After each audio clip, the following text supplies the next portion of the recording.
रात के 10 बजे तुम्हारा भाई कराची जाने के लिए तैयार तो हो चुका था, लेकिन ये समझ नहीं आ रही थी कि मैं वहाँ करने क्या जा रहा हूँ। बिल्कुल आपकी तरह मैं भी हैरान हूँ कि भाई रात के 10 बजे अचानक तैयारी का क्या मतलब है। वाले साहब की हुक्म की तामील करते हुए तुम्हारा भाई फौरन से तैयार हुआ और निकल पड़ा स्टेशन की तरफ। रेलवे स्टेशन पहुंचकर जल्दी से आगे बढ़े और अपने लिए टिकट घर से 2 अदद टिकट पकड़ ली। इसी मौके पर बाबा कौम से आई कांटेक्ट करने का मौका भी मिल गया। इस वक्त रात के 10:35 हो रहे थे और तुम्हारा भाई बैठा हुआ ट्रेन का वेट कर रहा था। इस ट्रेन को हम लोगों ने स्किप किया था और ये जो आने वाली ट्रेन है भाई थोड़ी तेज चल ले, क्या हो गया। अब इस ट्रेन पर जाना हमारे लिए बहुत ही ज्यादा जरूरी था क्योंकि ये आज के दिन की आखिरी ट्रेन होने वाली थी। अब भागते भागते हम लोग ट्रेन के अंदर तो घुस चुके थे, लेकिन भाई यहाँ का माहौल देखकर तुम्हारा भाई टोटली डिसअपॉइंट हो चुका था। पहले नंबर पे तो हमारे पास कोई सीट बर्थ थी ही नहीं क्योंकि हम लोगों ने अर्जेंट टिकट करवाई थी। खैर 1 साल के लंबे अरसे के बाद तुम्हारे भाई को ट्रेन में सफर करने का मौका मिला था, तो इस बात की भी थोड़ी खुशी थी। बाकी यार ये लोग ट्रेन में कैसे सो जाते हैं और इन लोग को नींद कैसे आती है भाई, ये तो मैं देख के हैरान रह गया।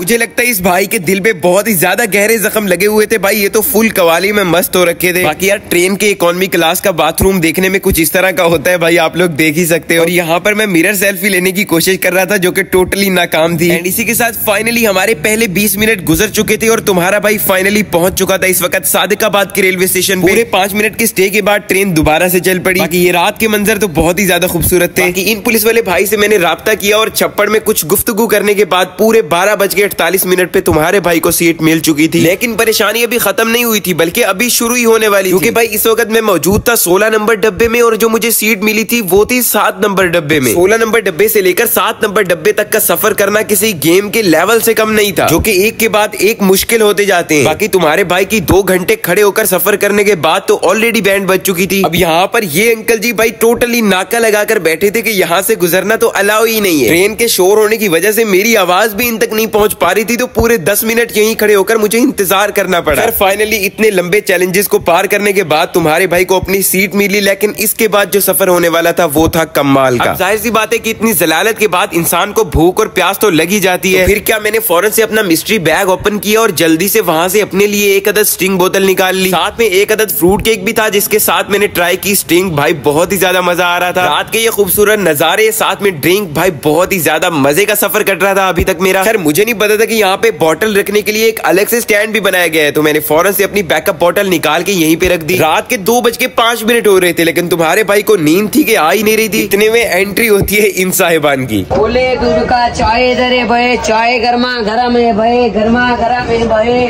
अब मुझे जैसे ही हल्की सी भनक हुई कि भाई गाड़ी रोड़ी सक्कर पर पहुंच चुकी है, तो फौरन से ट्रेन से बाहर निकला और सोचा क्यों ना यहाँ पर भोजन कर लिया जाए। भाई मेरे ख्याल से ये जो ट्रेन के अंदर घुसकर चीजें बेच रहे होते हैं और ये स्टेशन पर जो खड़े होते हैं, इन लोग को स्कैमर्स ऑफ द ईयर का अवार्ड मिलना चाहिए। भाई ये लोग मुसाफिरों की बेबसी का पूरा फायदा उठा रहे होते हैं और ऐसा नहीं है कि भाई फिर चीज अच्छी होती है, नहीं भाई। जाहिर सी बात है तुम्हारे भाई को इतना सफर करने के बाद चाय की तलब हुई, तो मैं बढ़ा आगे और कंटीन वाले भाई को बोला कि भाई 1 कप कश्मीरी चाय लगा दो। भाई ने बड़े गर्व से बोला कि भाई 150 रुपए का 1 कप मिलेगा। ऑफ कोर्स मैंने कहा हो सकता है थोड़ा महंगा हो, मैंने ऑर्डर लगवा दिया। पहले सिप लेने के बाद टोटली मूड खराब हो चुका था, मतलब इतना कोई खराब टेस्ट था, इसका दिल कर रहा था इसके सर पे मारूं उठा के पूरा कप। इसके बाल गीले होने का डर था, इसी वजह से मैंने फौरन से चीनी और मिलाकर फिर ट्राई करने की कोशिश की, लेकिन स्वाद में कोई फर्क नहीं आया। खैर इस सब के बाद मैंने फौरन से 1 अदद लेस पकड़ा और पहुंच गया अपनी सीट पे दोबारा। मैं जल्दी से लेस खत्म करता हूँ और उसके बाद मैं जा रहा हूँ सोने के लिए। कल के व्लॉग का इंतजार करना, कल कराची में आंख खुलेगी हमारी। मैं तो रात को ये सोचकर सोया था कि सुबह मेरी आंखें कराची में खुलने वाली हैं। तो जैसे ही सही से आंखें खुली, फौरन से खिड़की ऊपर करके बाहर झांका तो पता चला कि अभी तक सफर में ही हूँ। लेकिन भाई यकीन मानो सुबह होते ही मैंने जैसे ही खिड़की ओपन की, इतना प्यारा व्यू देखकर सुबह की शुरुआत तो बहुत ही ज्यादा कमाल की हुई मेरी। चलो मान लिया कि अभी तक हम लोग कराची नहीं पहुंचे, लेकिन 8:39 पर कहाँ पहुंच गए हम लोग। हम लोग पहुंच चुके हैं फिलहाल टंडू आदम वाले रेलवे स्टेशन पर, जो कि टोटली सुनसान हो रखा था, बिल्कुल मेरे मुंह की तरह। मतलब मुरझाया हुआ चेहरा लेकर बैठा हुआ हूँ क्योंकि रात की नींद से मैं जैसे ही सुबह उठा पता चला कि मुंह धोने के लिए भी पानी नहीं है। आप लोगों को मैंने पिछली व्लॉग के अंदर बताया था कि मेरे पास एक बैकअप बोतल है जिसकी मदद से मैंने कुछ इस तरह से मुंह धोया और उसके बाद मेरे सामने आ गई ये टी पैक चाय। कमेंट सेक्शन में गाली देने के लिए बढ़ रहे हो अगर आप लोग ये सोचते हुए कि भाई तूने तो रात ये वाली चाय लेने से मना किया था। तो फिर आप लोगों ने वो मिसाल तो सुनी होगी कि मजबूरी इजाद की माँ है। मतलब कि मेरे पास इमरजेंसी सफर के दौरान 1% भी नाश्ते का कोई सामान नहीं बचा था। इतने में कुछ भाई ये सदाएं लगाते हुए जैसे ही मेरी तरफ बढ़े, बोले दूध का चाय इधर है भाई। तो यकीनन हर इंसान का इस चाय को पीने का मन चाहेगा। तो इस टाइम में यकीनन मुझे ये चाय बहुत ही बड़ी गनीमत लग रही थी, तो मैंने फौरन से ये 50 रुपए में खरीद ली। बाकी ये रात वाली 150 रुपए की कश्मीरी चाय से तो 1000 गुना बेहतर थी। चलो अब बात करते हैं अगले आने वाले सफर की, जो कि बहुत ही ज्यादा प्यारा गुजरने वाला है। मेरा रात का सफर तो जैसे कैसे कट चुका था, लेकिन इस टाइम वो सफर गुजर रहा था जो कि मेरी जिंदगी का सबसे बेहतरीन सफर होने वाला था। खैर फाइनली इसी के साथ तुम्हारा भाई हैदराबाद के रेलवे स्टेशन पर तो पहुंच ही चुका है। रोडी सक्कर के बाद ये मेरा पहला ऐसे रेलवे स्टेशन था जहां पर उतर के मैं वहां की एक्टिविटीज को जज़ब करने की कोशिश कर रहा था। भाई वैसे देखा जाए तो हैदराबाद के लोग तो बहुत ही ज्यादा स्वीट होते हैं, जैसा कि ये भाई मुझे मिले थे। इसी के साथ और भी भाई मिले। भाई आप लोगों का बहुत ज्यादा शुक्रिया मुझे फॉलो करने के लिए। अगर आप लोगों में से कोई हैदराबादी ये वीडियो देख रहे हैं तो मुझे कमेंट सेक्शन में लाजमी से बता देना। हैदराबाद को खुदा हाफिज कहा और निकल पड़े कराची की तरफ। और आप लोगों को पता ही होगा कि हैदराबाद से कराची तक का सफर छोटा सा ही है, मतलब कि अगले चंद घंटों के बाद फाइनली हम लोग कराची पहुंचने वाले हैं। बाकी यार हैदराबाद के बाद जो सफर मेरा शुरू होने वाला था वो था कमाल का एक्सपीरियंस, मतलब इतने खूबसूरत नजारे। बाकी एक बात को सोचकर मुझे अभी तक हंसी आ रही है कि भाई अभी तक तो कराची शुरू ही नहीं हुआ था और ये चीजें पहले शुरू हो चुकी थी। आप लोग स्क्रीन पर देख ही सकते हो। भाई ये बात मैं कराची वालों से पूछना चाह रहा हूँ, भाई ये सीन क्या होता है और ये चल क्या रहा है? मतलब हर दीवार पे, हर गली की नुक्कड़ पे यही चीजें लिखी हुई हैं। एंड इसी के साथ फाइनली तुम्हारा भाई कराची तो पहुंच ही चुका है। और यहाँ पर मेरे वाले साहब हमारी वापसी की टिकट्स करवा रहे थे। मतलब सीरियसली भाई आज ही हम लोग वापस रवाना होने वाले हैं। अब मैं चंद घंटों के लिए कराची में क्या करने के लिए आया हूँ भाई सब कुछ बताता हूँ, वीडियो पूरी देखो समझ आ जाएगी। फाइनली कराची तो पहुंच ही चुका हूँ और कराची में पहुंचने के बाद फौरन से D7 बस पकड़ी हम लोगों ने और पहुंच गए सीधा गुलशन। बाकी मैं एक बात यहाँ पे जरूर कहना चाहूंगा भाई, कराची में पहुंचने के बाद अलग ही फिजा महसूस होती है इंसान को। एक तो खूबसूरत मौसम और ऊपर से स्नैचिंग का डर।